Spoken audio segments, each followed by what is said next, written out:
بسم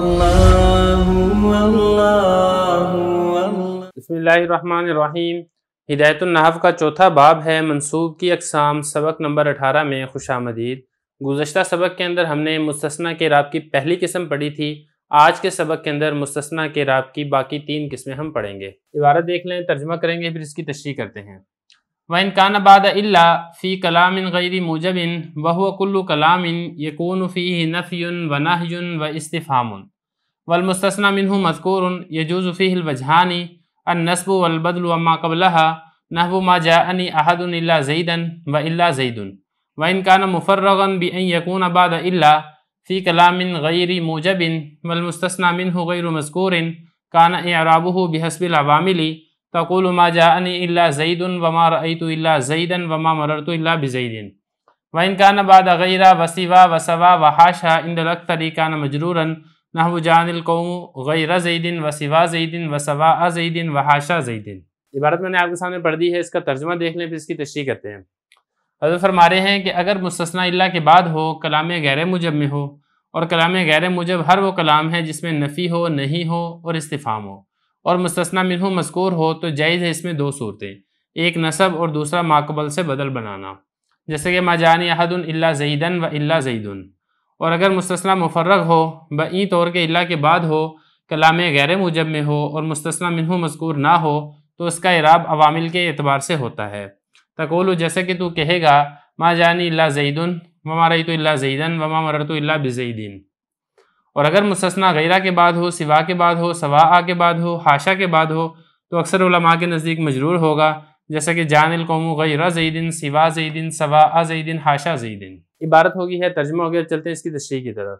دیکھیں، پہلی بات حضرت نے یہ فرمائی ہے کہ ایک صورت ایسی ہے، یعنی اعراب کے اعتبار سے جو دوسری صورت ہے، اس میں آپ مستثنیٰ کے اوپر نصب بھی پڑھ سکتے ہیں اس کو مستثنیٰ بناتے ہوئے، اور آپ اس میں مستثنیٰ نہ بنائیں اس کو، بلکہ ماقبل سے بدل بناتے ہوئے جو اعراب مبدل منہ کا ہو وہی اعراب بدل کو بھی آپ دے سکتے ہیں۔ یہ صورت کون سی ہے؟ پہلے میں صورت یہاں پہ لکھ دیتا ہوں، اس کے بعد ہم یہاں پہ سمجھتے ہیں۔ ما جاءنی احد الا، اب یہ جو زید ہے، اب پہلے اس مثال میں سمجھے۔ پہلی بات تو اس کے اندر یہ ہے کہ کلام موجب نہیں ہوگا بلکہ کلام غیر موجب ہوگا۔ کلام غیر موجب میں آپ کو بتا چکا ہوں، پچھلے سبق کے اندر بھی آ چکا ہے، جس میں نفی ہوتی ہے، یا اس میں نہیں ہوتا ہے، یا اس میں استفہام ہوتا ہے، جیسا کہ آپ کو یہاں پہ نفی لکھا ہوا نظر آ رہا ہے، تو کلام غیر موجب ہے ایک بات۔ اور دوسری بات اس میں یہ ہے کہ مستثنیٰ منہ بھی مذکور ہے۔ یہ دیکھیں، مستثنیٰ منہ احد مستثنیٰ منہ ہے، یہ بھی مذکور ہے، ذکر کیا گیا ہے، اور جو مستثنیٰ ہے وہ الا کے بعد ہے۔ اس صورت کے اندر آپ اس کو زید کو مستثنیٰ بناتے ہوئے اس کے اوپر نصب بھی پڑھ سکتے ہیں زیدن، اور آپ اس زید کو ماقبل جو احد ہے اس سے بدل بناتے ہوئے اس کے اوپر مبدل منہ والا اعراب بھی پڑھ سکتے ہیں، اور آپ اس کو پڑھ دیں زیدن۔ یہ دونوں صورتیں اس میں جائز ہیں۔ تو یہی حضرت نے فرمایا ہے وَإِنْ كَانَ، اگر وہ ہو، کون ہو؟ اس میں جو ہوا ضمیر ہے وہ مستثنیٰ کی طرف لوٹ رہی ہے، الا کے بعد ہو، کلام غیر موجب میں ہو، 2 چیزیں، والمستثنیٰ منہ، یہ جو ہے نا اس کو آپ چھوڑ دیں۔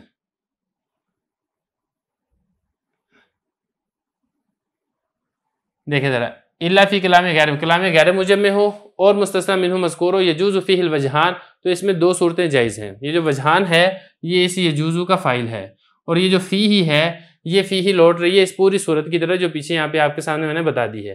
ایک نصب بھی پڑھ سکتے ہیں، والبدل و ما قبلہا، اور اس کو ما قبل سے بدل بھی بنایا جا سکتا ہے۔ ما قبل منہ جو مبدل منہ ہے ما قبل میں، اس سے آپ اس کو بدل بھی بنا سکتے ہیں، جیسا کہ مثال ہے ما جاءنی احد الا زیدن، زیدن پڑھیں گے تو مستثنیٰ ہوگا، یا پھر الا زیدن پڑھیں گے تو پھر یہ ما قبل سے بدل بنے گا۔ ایک بات یہ آگے کلام غیر موجب کی تفصیل بیان کی گئی ہے، تو یہ والا جو کلام ہے اس کا ما قبل کے ساتھ اور ما بعد کے ساتھ کوئی تعلق نہیں ہے۔ آگے فرما رہے ہیں کہ کلام غیر موجب کیا ہوتا ہے؟ کلو کلام، ہر ایسا کلام ہے جس میں نفی ہوتا ہے اور نہیں ہوتا۔ یہ جو واو ہے یہ او کے معنی میں ہے، یہ نہیں ہے کہ واو جمع کے معنی میں تینوں چیزیں اکٹھی ہوتی ہیں، ایسا نہیں، مطلب نفی ہوتا ہے یا نہیں ہوتا ہے یا پھر استفہام ہوتا ہے، یہاں پر بھی واو او کے معنی میں ہے۔ یہاں تک ہو گیا۔ اب اس کے بعد آگے دیکھیں، وَإِنْ كَانَ مُفَرَّغًا، اگلا مسئلہ یہ ہے کہ مستثنیٰ مفرغ ہو۔ مفرغ کا مطلب فارغ کیا گیا ہو، یعنی اس کا مستثنیٰ منہ مذکور نہیں ہے تو اس کو مستثنیٰ منہ سے فارغ کر دیا گیا ہو، ایسے مستثنیٰ کو مستثنیٰ مفرغ کہتے ہیں جس کا مستثنیٰ منہ مذکور نہ ہو۔